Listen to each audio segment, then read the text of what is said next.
আমরা কইছি আমি তো কি কিছু চলছে। আসসালামু আলাইকুম বন্ধুরা, আজকে একটি ব্যতিক্রম জিনিস নিয়ে কথা বলবো।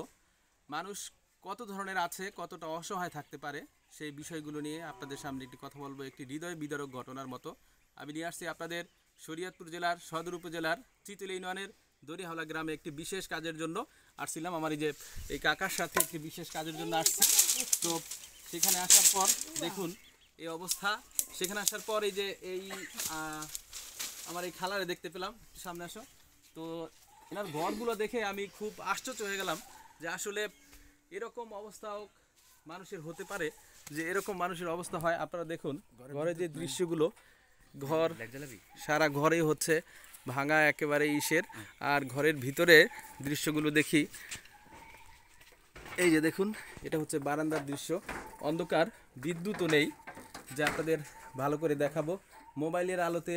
তারপরে দেখাতে হচ্ছে আসবাবপত্র বলতে আছে দুইটা বাটি, মাত্র দুইটা বাটি আছে, একটি লবণের বাটি, আর এখনও সেই প্রাচীনকালের ভান্ডি যেটাকে আমরা বলি, সেই ভান্ডি দিয়েই তার বিদ্যুতের কাজ সে পরিচালনা করে। তো যথাযথ কর্তৃপক্ষর দৃষ্টি আকর্ষণ করছি যে আপনারা তাকে যদি পারেন যতটা সম্ভব সহযোগিতা করবেন। আপনার নাম কি? আচ্ছা, আপনার এই যে স্বামী মারা গেছে কত বছর হয়?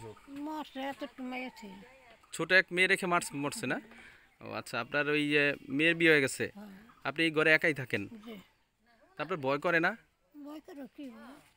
না, আপনার ঘরের যে অবস্থা দেখলাম, আপনার আসবাবপত্র বলতে কিছু নাই, বেডও নাই তেমন কোনো, ঘরের অবস্থাও খারাপ, ঘরে তো কোনো কিছু রান্না করলেও সেখানে কুকুরও চলে আসে, তাই না? তো সেগুলো কেমন করেন আপনি?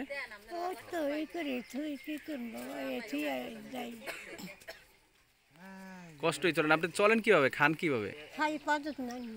5 জনে যেটা দেয় সেটাই। ও আচ্ছা, আমরা চেষ্টা করব আপনাকে কারো মাধ্যমে সহযোগিতা করার জন্য। যদিও আমরা ধরেন সহযোগিতা নিজেরা করতে পারি না, কিন্তু অনেক ধনাঢ্য ব্যক্তি আছে।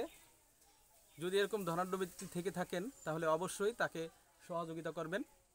তাকে সহযোগিতা করলে সেটা আমি যতটুকু জেনেছি সেটা হচ্ছে রিয়েল সহযোগিতা হবে। এবং অনেক মানুষ রয়েছেন যারা মানুষকে সহযোগিতা করার জন্য মানুষ খুঁজছেন। আপনারা অবশ্যই এখানে যদি আসেন, এই দড়িয়াহাওলাতে যদি আসেন, শরীয়তপুর জেলার সদর উপজেলার চিতুল ইউনিয়নের দড়িয়াহাওলা, আপনার নাম কি? রাহাতুন নেসার কাছে যদি আসেন তাহলে অবশ্যই তার এই পরিস্থিতি দেখে তাকে সহযোগিতা করতে পারবেন। তো আপনারা সকলে ভালো থাকবেন, সুস্থ থাকবেন। আপনাদের সকলের মঙ্গল কামনায় আজকের মতো বিদায় নিচ্ছি। আসসালামু আলাইকুম।